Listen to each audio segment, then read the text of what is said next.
You know what's fascinating about the first 100 days of 2025? While everyone's been arguing about politics on social media, some major shifts have been happening behind the scenes that directly impact millions of Americans who care about their constitutional rights and personal preparedness.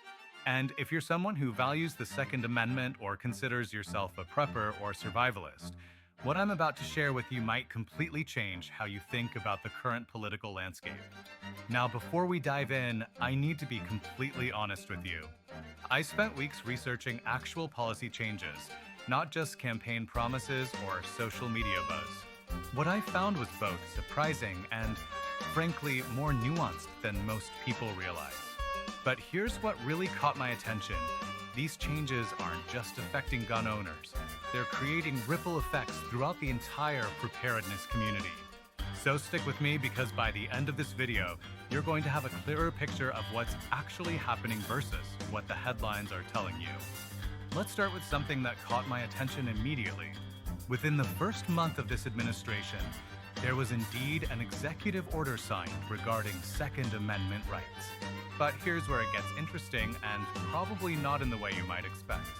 The order didn't actually create new rights or instantly change existing laws.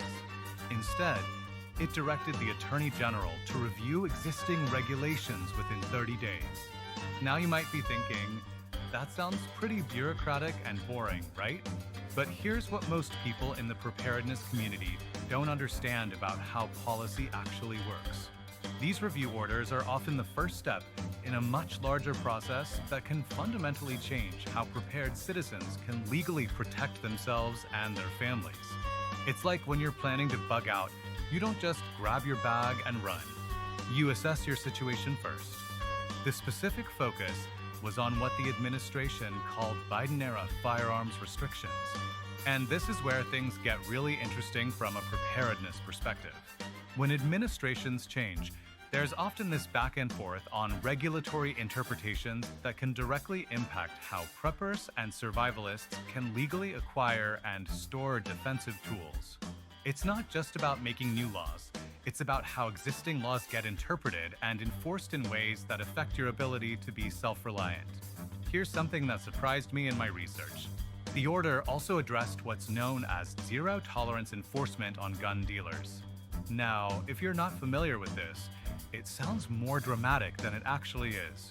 But for preppers who rely on local gun stores for equipment and supplies, this could mean more stable access to firearms and accessories without dealers being shut down over minor paperwork issues. Think about it this way. If you're building a preparedness arsenal, you need reliable access to equipment. When gun stores are under constant threat of losing their licenses over administrative errors, it creates supply chain instability that directly affects your ability to prepare.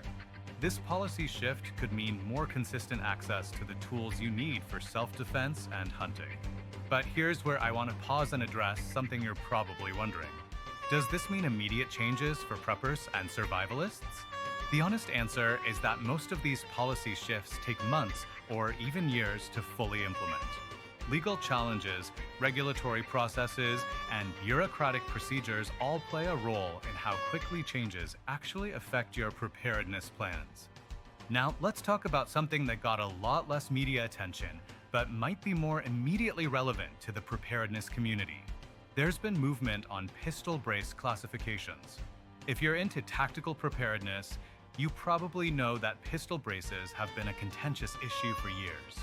The new administration has indicated they're reviewing previous classifications that many in the prepper community found problematic. Here's what's really fascinating about this issue from a survivalist perspective. It's a perfect example of how regulatory interpretation can completely change the legal status of items that are incredibly useful for personal defense and small game hunting in survival situations. One administration says these accessories fall under one category. Another administration says they fall under a different category. The actual utility of these items for preparedness hasn't changed, but their legal classification can shift dramatically. This brings me to something that I think doesn't get discussed enough in preparedness circles: the role of the ATF in determining what tools you can legally have in your survival kit. Policy changes often come down to how the ATF interprets and enforces regulations. And different political appointees can lead to very different enforcement priorities that directly impact your preparedness options. One area where there seems to be movement that excites the prepper community is on NFA processing. For those not familiar, NFA stands for National Firearms Act, and it covers things like suppressors, short-barreled rifles, and other regulated items that many survivalists consider essential tools. The processing times for these items have been a source of frustration for many in the preparedness community, sometimes taking months or even over a year for approval. Now here's why this matters if you're serious about preparedness. Suppressors aren't just about being tactical, they're about being able to hunt or defend yourself without alerting every person within miles to your location. In a true survival scenario, sound discipline can be the difference between staying hidden and becoming a target. The current approach suggests streamlining these processes to reduce delays. But let me be really clear about expectations here. Even if processing becomes more efficient, we're probably talking about reducing wait times from 12 months to maybe 6 months, not eliminating them entirely. The underlying legal framework still requires background checks and paperwork. So, if you're planning your preparedness kit around NFA items, you still need to plan way ahead. Here's something else that caught my attention that has huge implications for the DIY preparedness mindset. There's been discussion about reviewing ghost gun regulations. These are firearms that can be assembled from parts and don't have serial numbers. For many in the prepper community, the ability to build and maintain your own equipment is fundamental to true self-reliance. The previous administration had implemented rules requiring these to be serialized and tracked. The current review suggests these rules might be modified or eliminated. Now, some of you are probably thinking this sounds great if you value the ability to be completely self-sufficient when it comes to your defensive capabilities. But here's what I want you to consider from a preparedness standpoint. Policy changes in this area often face legal challenges from multiple directions. What gets announced doesn't always survive court challenges or implementation hurdles. So while this might open up new possibilities for preppers who want to build their own equipment, don't count on it being permanent. Let me give you a concrete example of how this works in practice for the preparedness community. Even if an executive order is signed today, changing how the ATF operates, individual ATF agents and offices might continue following previous procedures until they receive new training and updated guidelines. For preppers trying to plan their equipment acquisitions, this uncertainty can be frustrating. There's another aspect to this that I find really important for survivalists to understand: the relationship between federal policy and state laws. Even if federal regulations become less restrictive, state laws in places like California, New York, or Massachusetts might still maintain their own restrictions. Federal policy changes don't automatically override state laws that are more restrictive. This is where things get complicated for preppers. You might see federal changes that theoretically make certain items or activities legal, but your state might still prohibit them. It's why understanding both federal and local laws remains crucial for anyone serious about emergency preparedness. Your bug-out plan needs to account for the legal landscape you'll be operating in. Now let me share something that might surprise you about how these changes affect different types of preppers differently. An urban prepper focused on home defense might be impacted very differently than a rural survivalist planning for off-grid living or someone preparing for economic collapse who's focused on hunting and food security. For example, changes to pistol brace rules might be hugely important to someone who's built a compact defensive setup for home security, but completely irrelevant to someone whose preparedness plan revolves around traditional hunting rifles and shotguns for food procurement. Changes to suppressor regulations might matter a lot to someone in a densely populated area who wants to maintain operational security, but not at all to someone in rural areas where noise isn't as much of a concern. Here's where I want to address something you might be wondering as someone in the preparedness community. Are these changes permanent? The honest answer is that regulatory changes made through executive orders can be reversed by future administrations just as easily as they were implemented. This is different from changes made through legislation, which are much more durable. This creates an interesting dynamic where preppers might benefit from certain policy changes in the short term, but they can't necessarily count on those changes lasting beyond the current administration.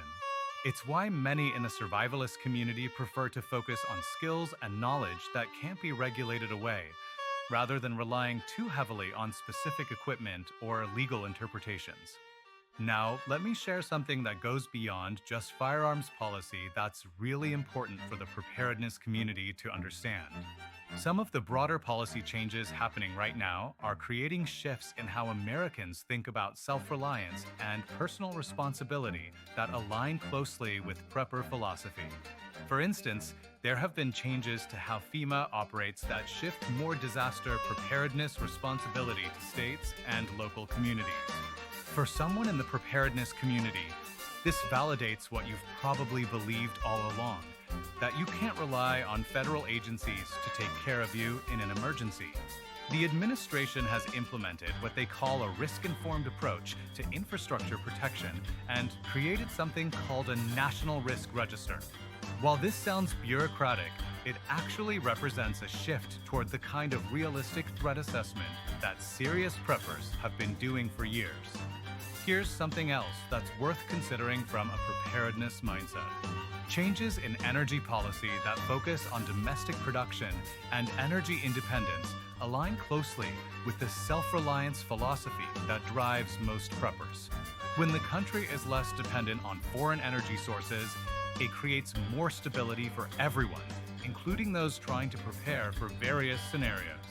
The resumption of drilling in Alaska and the focus on energy infrastructure development might seem unrelated to your personal preparedness plans, but think about it this way. A more energy-secure country is a more stable country, which affects everything from food prices to supply chain reliability. Border security changes also have implications for preparedness planning that don't get discussed much. Increased border enforcement and the designation of certain criminal organizations as terrorist organizations could affect everything from drug trafficking routes to human trafficking patterns, which influences regional security considerations for those planning bug-out locations or assessing local threats. Here's what I've observed in researching this topic that I think is really important for the preparedness community. The most significant changes often come through regulatory interpretation rather than new legislation. Congress has been relatively gridlocked on major policy issues for years, so most of the action happens at the regulatory level through agencies like the ATF, FEMA, and others that directly affect preparedness planning. This means that as someone in the prepper community, you need to pay attention not just to what laws get passed, but to how existing laws get interpreted and enforced. A change in enforcement priorities can have just as much impact on your preparedness plans as a new law. Now here's something that might surprise you about the political dynamics around preparedness issues. The prepper mindset isn't as partisan as it's often portrayed. There are people across the political spectrum who believe in personal preparedness. They just might prepare for different scenarios or emphasize different aspects of self-reliance. The real policy battles often happen within interest groups, not just between them.